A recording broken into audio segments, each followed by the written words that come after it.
Hello, world and universe. Welcome to the Trevor Donald Experience. Manifest your truth. And if you're new to the channel, please hit that like and subscribe button. And for all my continued followers, I want to say thank you. And this is an opinion-based video channel where I try to open your eyes and ears up to some of the travails and tribulations that take place throughout our cities, our states, our country, and sometimes around the world. And I got this one for you straight out of South Carolina. Well, I'm coming to you straight from the Midwest and out of St. Louis, Missouri. And the state has recently put to death Mr. Marcellus Williams in the last week or two. And so we are seeing that many of these states are reigniting their death row executions. We're here doing a presidential election. And I say many times we worry about our federal and our national politics, and we have a tendency to ignore what's going on in our cities and our states that we live in. Well, South Carolina just put a man to death from death row. And I was not even aware that South Carolina had death row executions, but they have reignited their death row chambers and just recently put someone to death. And you know, it's always marred, and there's a hue of controversy over one's innocence and or guilt. But if we put one person to death that happens to be innocent, then the blood is on our hands. We can't afford to make one mistake.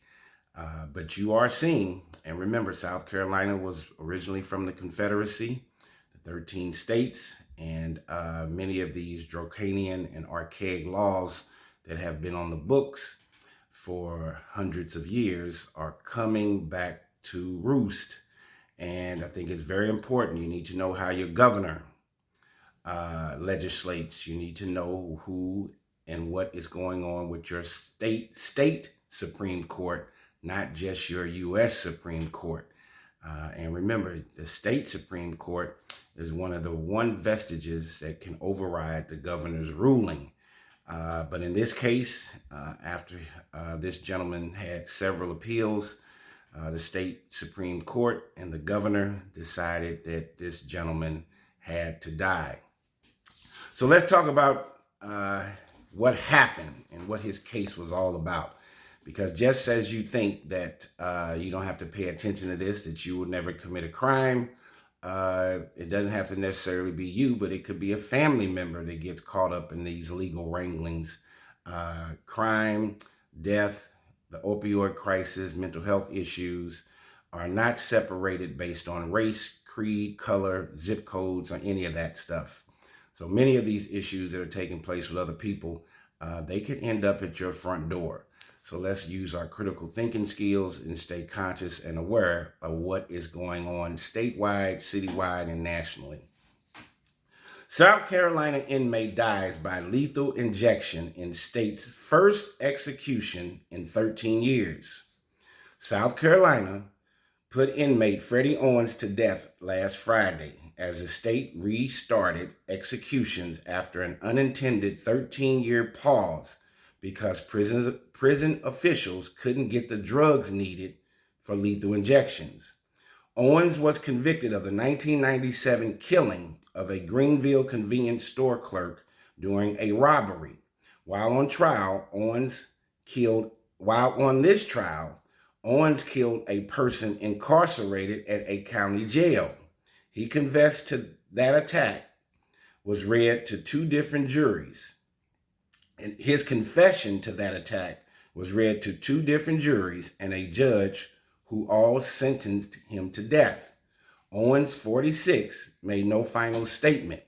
His last meal was 2 cheeseburgers, french fries, well-done ribeye steak, 6 chicken wings, 2 strawberry sodas, and a slice of apple pie. When the curtain to the death chamber opened, Owens was strapped to a gurney, his arms stretched to his sides. After the drug was administered, he said bye to his lawyer, and she said bye to him. He smiled slightly, and his facial expressions did not change much before he appeared to lose consciousness after about a minute. Then his eyes closed and he took several deep breaths. His breathing got shallower and his face twitched for another 4 or 5 minutes before the movements stopped. A doctor came in and declared him dead a little over 10 minutes later at 6:55 p.m. Owens' last-ditch appeals were repeatedly denied, including by a federal court Friday morning. Owens also petitioned for a stay of execution from the U.S. Supreme Court. South Carolina's governor and corrections director swiftly filed a reply, stating the High Court should reject Owens' petition. The filing said nothing is exceptional about his case. The High Court denied the request shortly after the scheduled start time of the execution. His last chance to avoid death was for Republican South Carolina Governor Henry McMaster to commute his sentence to life in prison. McMaster denied Owens' request as well, stating that he had carefully reviewed and thoughtfully considered Owens' application for clemency. So, Owens may be the first of several people to die in the state's death chamber at Broad River Correctional Institution. 5 other people are out of appeals, and the South Carolina Supreme Court has cleared the way to hold an execution every 5 weeks. Did you hear that? South Carolina Supreme Court, the state Supreme Court, has cleared the way to hold an execution every 5 weeks. Wow. South Carolina first tried to add the firing squad to restart executions. That's right, the firing squad. How draconian is that? After its supply of lethal injection drugs expired and no company was willing to publicly sell them more. But the state had to pass a shield law. Okay, remember, follow your state laws. They passed a shield law, keeping the drug supplier and much of the protocol for executions secret to be able to reopen the death chamber. Listen to that very carefully. To carry out executions, the state switched from a 3-drug method to a new protocol of using just a sedative, pentobarbital. The new process is similar to how the federal government kills people on death row, state prison officials said. South Carolina law allows condemned people to choose how they die by lethal injection, the new firing squad, or the electric chair built in 1912. See what I mean by archaic and draconian laws that are on the books, especially in these past Confederate states. Says Owens allowed his lawyer to choose how he died, saying he felt if he made the choice, he would be party to his own death, and his religious beliefs denounced suicide. Owens changed his name to Khalil Divine Black Son Allah while in prison, but court and prison records continue to refer to him as Owens. So what were the crimes that he was convicted of? Owens was convicted of killing Irene Graves in 1999. Prosecutors said he fired a shot into the head of the single mother of 3 who worked 3 jobs when she said she could not open the safe. Hanging over his case was another killing. After his conviction, but before he was sentenced in Graves' killing, Owens fatally attacked Christopher Lee, whom he was incarcerated with in the county jail. This is a second death. Owens gave a detailed confession about how he stabbed Lee, burned his eyes, choked and stomped him, ending by saying he did it because he was wrongly convicted of murder, according to an investigator's written account. The confession was read to each jury and judge who went on to sentence Owens to death. Owens had 2 different death sentences overturned on appeal, only to end up back on death row. Owens was charged with murder in Lee's death, but never tried. Prosecutors dropped the charges with the right to restore them in 2019, around the time Owens ran out of regular appeals. Now look at all the legalities in all of this. This could happen to anyone or one of your family members. But wrong is wrong if he committed these crimes. In his final appeal, Owens' lawyer said prosecutors never presented scientific evidence that Owens pulled the trigger when Graves was killed, and the chief evidence against him was a co-defendant who pleaded guilty and testified that Owens was the killer. Owens' attorneys provided a sworn statement 2 days before the execution from Stephen Golden saying Owens was not in the store, contradicting his trial testimony. This was the witness. Now he's contradicting what he initially said. Prosecutors said other friends of Owens and his former girlfriend testified that he bragged about killing the clerk. There's a lot of he say and rumor. Owens' lawyers also said he was just 19 when the killing happened and that he had had brain damage from physical and sex violence while in a juvenile prison. Mr. Owens' childhood was marked by suffering on a scale that is hard to comprehend. He spent his adulthood in prison for a crime that he did not commit, Attorney Gerald Boking said in a statement following Owens' execution. The legal errors, hidden deals, and false evidence that made tonight possible should shame all of us. South Carolinians for Alternatives to the Death Penalty held a vigil outside the prison about 90 minutes before Owens was scheduled to die.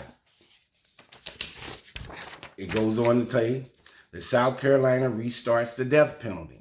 South Carolina's last execution was in May of 2011.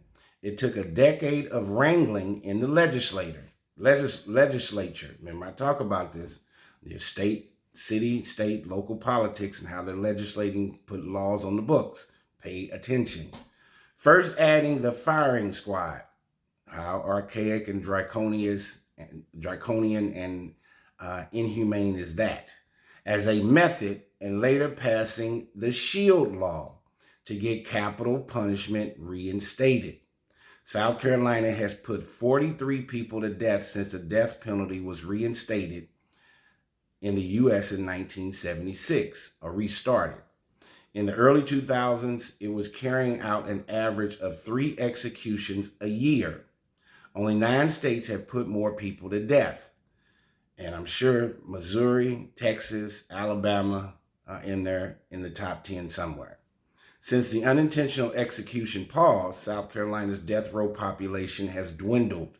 The state had 63 condemned people in the early 2011s and now has 31 after Owens' death on Friday. About 20 people have been taken off death row and received different prison sentences after successful appeals, and others have died from natural causes. So why do I keep saying this about knowing your state laws? You have people that are moving based on jobs, based on a new environment. They want to go to a place, say Florida or Atlanta, Georgia, where the weather is good, or say the state of California, where opportunities are amassed. But many of us have moved to these states and have gone away to college at different cities and states, end up staying and have no idea what kind of laws are on the books in the state that you reside, where you're paying your hard-earned city and state taxes. And I think in this time, with social media exploding, individuals having YouTube channels and podcasting like myself, you don't have the old days of just the national media or the newspapers spewing out their own propaganda machine. You can do your own research and find out and read and know what's going on. And then use the power of the pen in the ballot when you vote. So my channel is to help enlighten, bring storylines where you can follow these particular cases, and maybe you'll go back and look at how does your state even judge and qualify murder 1, murder 2, manslaughter. What are the qualifications that meet those burdens of proof? And you may think, well, I'll never get caught up in that chasm. Well, with all of these open and carry laws in many of the states, and there's so many guns on the streets, You could get caught up in a situation at any given moment. Life goes from 0 to 100 very fast. So to make the assumption that based on what your race is, your creed, your color, your zip code, that none of this kind of chaos could end up in your lap, then you're living in a false utopian existence. Crime, the opioid crisis, mental health issue, homelessness has no zip code barrier at all. We have this heavy migrant issue where we're seeing this influx of illegal immigrants in some of our big cities. There's been an uptick in assaults and personal property damages in California, Chicago, New York. And we're on the precipice of having real public safety issues. So people can get caught up in any kind of chasm of negativity and chaos at the drop of a dime. When you leave your house and go out here into the world, you don't know what is around the corner. So keeping your head on a swivel and paying attention is of a premium optimal. But we got Missouri just executed Marcellus Williams a week or two ago, and now you have this situation in South Carolina where Mr. Owens just got executed in South Carolina. Tell me what you think about death row and about executions. South Carolina has 3 ways that you can choose to die, which I think is very draconian and archaic and inhumane, be it firing squad, lethal injection, or the electric chair. Man, that sounds almost in biblical times and stories. I don't know if he's innocent or guilty. I think there are people out in this world who commit crimes and have a devilish spirit, and there is a place called prison that many people need to be there. Whether you put one to death and put them on death row, or whether they live out the rest of their lives in prison, there are people that need to be incarcerated, and there are many people that need to be incarcerated for life. But what do you think about the whole death row and executions? And South Carolina is going to be doing one every 5 weeks for the next 25 weeks. There's going to be a person that's going to get executed. So they are reigniting the execution box, and that's not the only state that is doing it. And make sure you look and see what's going on and what your state laws are like. Missouri puts people to death. Texas does. Alabama. And there are several other states that also do it. Tell me what you think about this South Carolina man who was just executed and accused of a couple of murders. One of a woman who was a single mother at a convenience store, and allegedly he had also killed his cellmate in the county jail. And as a result, South Carolina decided to put him to death. Tell me what you think. Life is about the living and trying to be prosperous, positive, and live a God-fearing life. This has been the Trevor Donald Experience. Manifest your truth.